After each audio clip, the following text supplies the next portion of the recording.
One of the big benefits of having a long commute, I have a 2-hour commute that I take every day, round trip to work.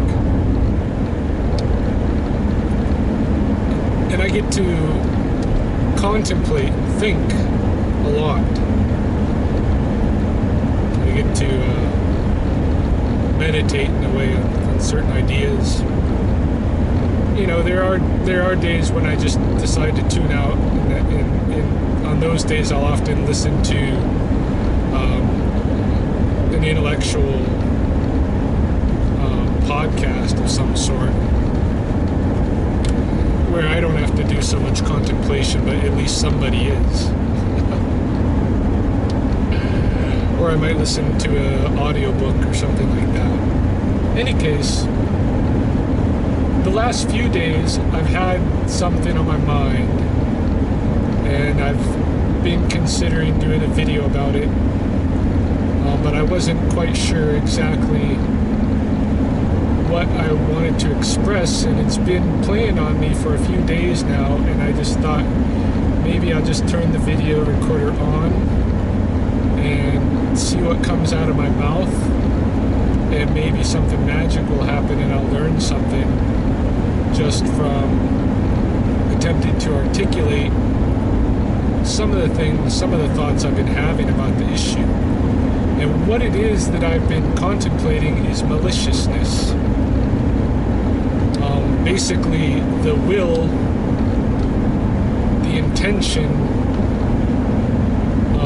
to harm another being. And I see this intention to harm as being very different than any kind of violence that is used in defense, for example. Say, for instance, you are at a badger hole, and there's a badger inside that hole, and you don't know the badger's there, but you dig your arm in that hole. You are not meaning to do any harm to the badger. However, the badger will definitely go on the defense. It will feel that it is in danger, and it will attack you. And in that case, the badger certainly has the will to do harm, the intentionality, but he does not have malice. Malice is something different. Malice is what happens if you come along the badger hole and you trip in the hole. And the badger doesn't really have time to respond to you accidentally tripping in the hole.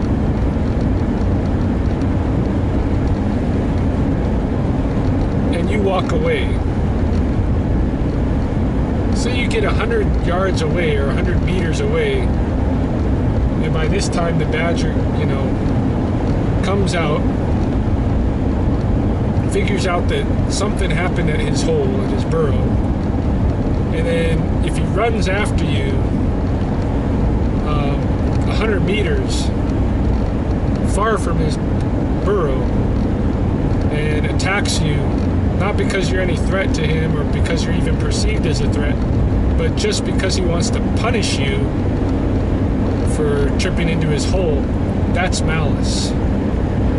And what I see is that there's all different shades, different variations of malice, to where it can be like, you can have psychological malice, you can have people that are attempting to hurt other people psychologically, you can have physical malice that can be extreme, or it can be,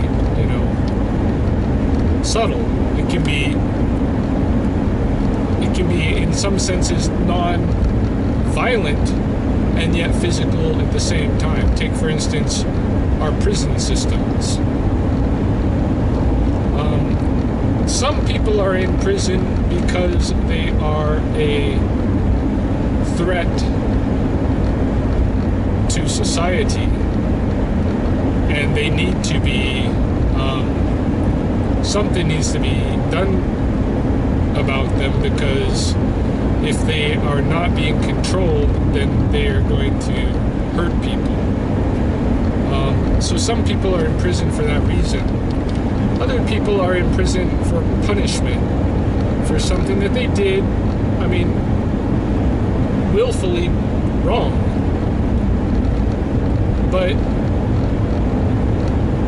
when our society decides that the way to respond to somebody doing something willfully wrong is to get revenge on them through punishment, I feel like that's a sign that our society is kind of, it still has a way to go in terms of its social development. And I see that happening at this level of society. I see that happening at the level of many, many much smaller organizations, from businesses to what have you. Various organizations have different malicious protocols that they might follow. I see it happening with individuals, and at all different levels, and families, and this kind of thing. At all these different social levels, I think it indicates a lack of development, a lack of maturity, a lack of health in many respects. Spiritual health, mental health, what have you. And this is the problem that I have with maliciousness, is that I think in many ways the culture that we are all embedded in, anybody who's able to get on YouTube and watch this video has been touched, more than touched, completely molested by a globalizing cultural force, and a big aspect of that culture is maliciousness. In fact, it is the show of maliciousness that has coerced most people around the world into participating with this culture. At some point in all of our histories, our tribes had to encounter this cultural force, and this force put on a demonstration of massively violent, massively violent maliciousness that scared the survivors into conformity. So it's deeply embedded in the history of this cultural complex, and it shows up at all levels of society. And to me, it indicates that there is a developmental problem with the individuals, the families, the organizations, the political organizations, every social level in this cultural complex is infected with this maliciousness. And it's a relationship ruiner at all of these different levels. Perhaps this is why people who are embedded in this culture become kind of habituated to disengage with others so readily. When something goes wrong in a relationship, you don't try to mend the relationship. Instead, you try to punish whoever is perceived as doing something wrong, or remove yourself from the relationship altogether, run away, and go try being the same way somewhere else and see if it works there with a different set of people who are engaged in the same culture, who are no doubt going to respond in similar patterns to those that you've already encountered. So it's a problem. It's almost, I won't call it illness, because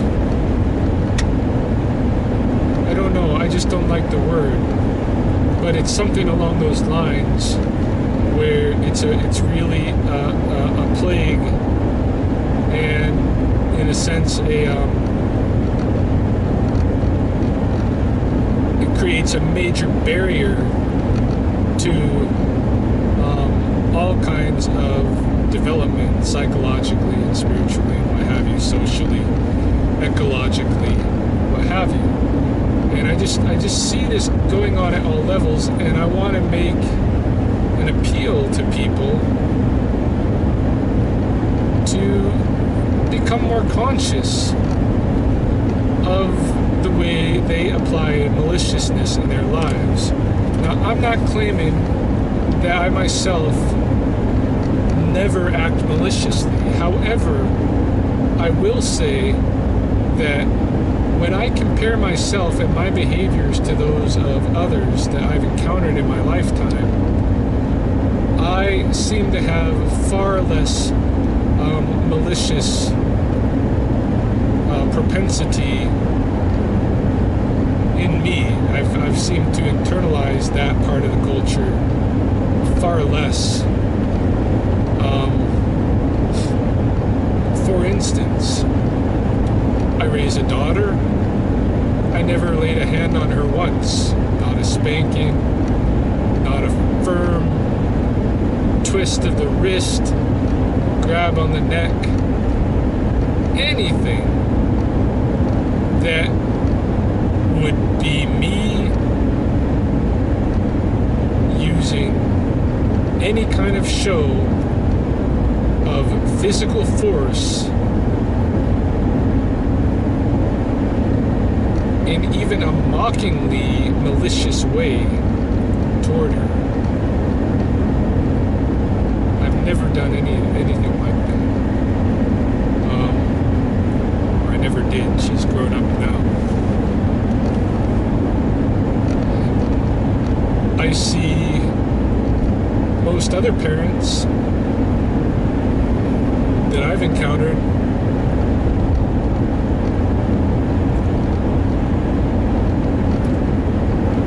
have been okay with acting maliciously toward their children. Child acts out, it's time to punish the child. Now, I'm not saying I never ever punish my daughter. There were ways that, for instance, she might get grounded, or she might have some possession taken away from her. Even that stuff is malicious, and that's what I'm saying, that I'm not completely out of that. But when I compare myself to most people that I know, most people have carried out some kind of violent act on their own children. I don't understand that. To me, I don't get that. You see it in our society all the time. I mean, take for instance, right now I'm driving. Now, driving is a very dangerous undertaking. I mean, the chances are I'm not going to get in an automobile accident today. However, the chances are in my lifetime of driving, I will get in an automobile accident, a collision that is somewhat serious. So it's a danger that's waiting to unfold. I've already been in one very serious automobile accident, and it taught taught me a lot. It totally changed my way of driving. But what I notice is not only is there the chance that you can get injured in an automobile accident, in the accident itself, but after the accident, there's probably double the chance of getting injured, because if you were party to the accident, you could end up colliding with somebody who has a very malicious nature, and they can be upset that you got in an accident with them. Even though it's an accident, they could try to act violently upon you for getting in an accident with them. Now, this is retarded maliciousness. This is what I'm saying. This is, people have a real psychological problem, because not only was whatever happened an accident, there was no malicious intent by anybody who got involved in the accident. Now you have, it's after the fact, it's not going on anymore, there's no longer any threat, any physical threat, and somebody's going to go off the hook with some violence. To me, you know, that's messed up. But that pattern at the individual level is repeated at all different social levels, where people or organizations or states or nations, families, what have you, do not seem to recognize that when there is no danger and you act out, when there is no longer a danger and you act out violently, maliciously, that you are in fact creating a new problem. This is a revenge thing, and this is not a continuation of something that already existed. This is a brand new thing that you are instigating, and it's malicious. It happens at the level of just, you know, person-to-person relationships. One person can say something that the other takes offense at. The person who says something may not have meant any offense. The person who was offended responds maliciously to something that is already gone, already been said, no longer entails any threat at all, and wasn't malicious in the first place. And yet, you're going to respond maliciously with intent to harm. And what's sad is that this happens between people who claim to love each other. The people who are in the deepest relationships, marriage, partners, spouse to parent, siblings, all of these very, very close kinship bonds where you are supposed to love each other unconditionally, and yet you have people in those relationships who will purposely use maliciousness as a form of punishment for accidents, response to accidents, mistakes, unintended offenses, what have you,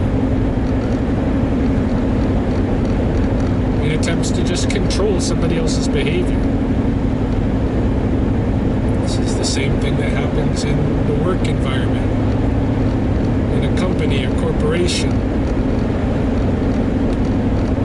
where, you know, people are really dependent on the corporation financially,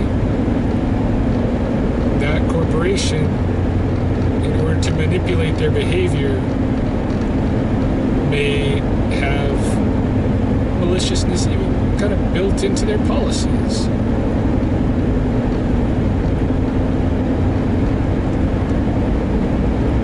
You know, there's financial punishment for not doing something exactly how they want you to do it.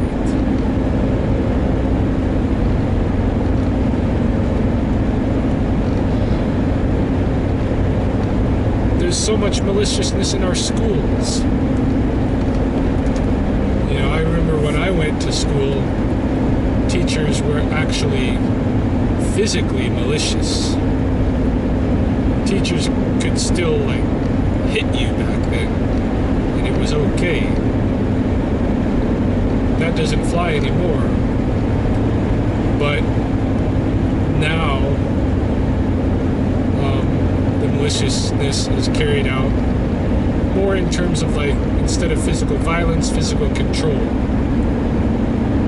Making somebody sit here for a certain amount of time, making them do this activity for a certain amount of time, that kind of thing. Or it's taken out psychologically. Psychological maliciousness. Which is just as devastating in the long run in terms of what it does to change people's behavior.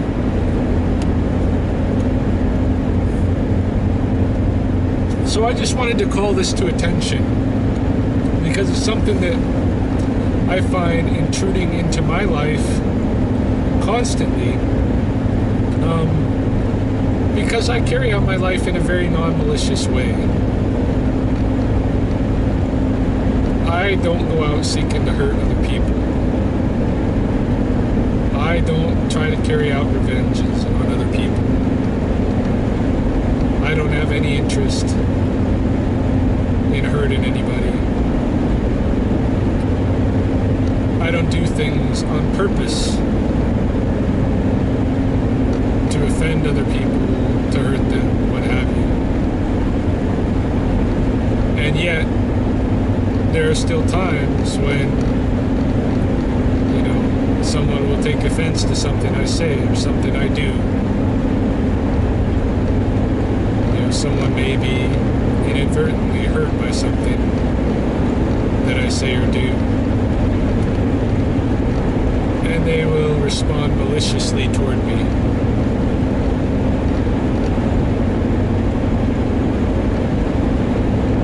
And to me, that's like, it's basically, it's an attack. It's an attack on me. And I have to try to decide what to do with that. And I don't often know exactly what to do with that, how to respond to it. It depends on who the person is that's doing the attacking, I think. You know, if somebody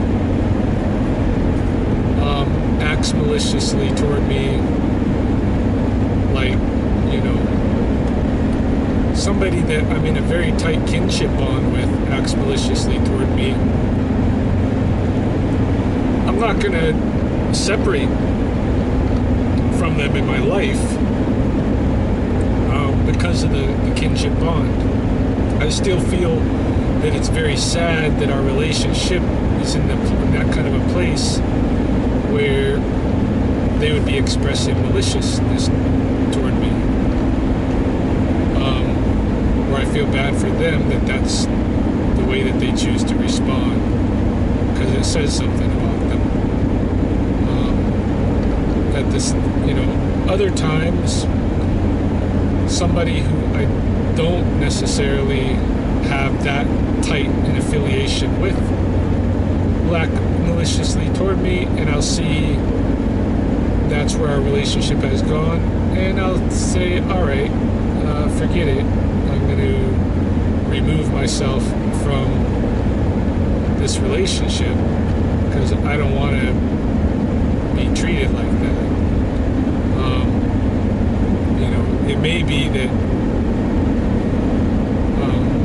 that I'll let them back into my life at some point in the future.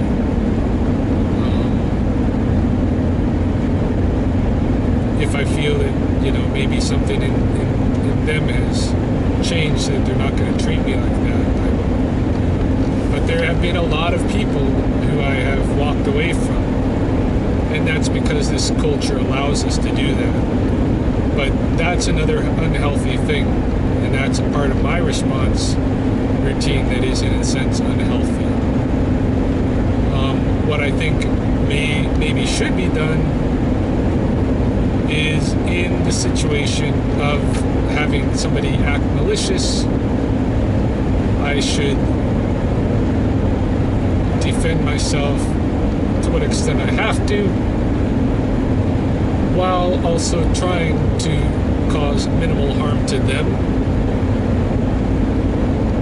and then recognize when the danger and the threat of the maliciousness is gone and let it go. So those are my thoughts for the moment. I am kind of glad that I went ahead and talked this out with myself, because I think it brought me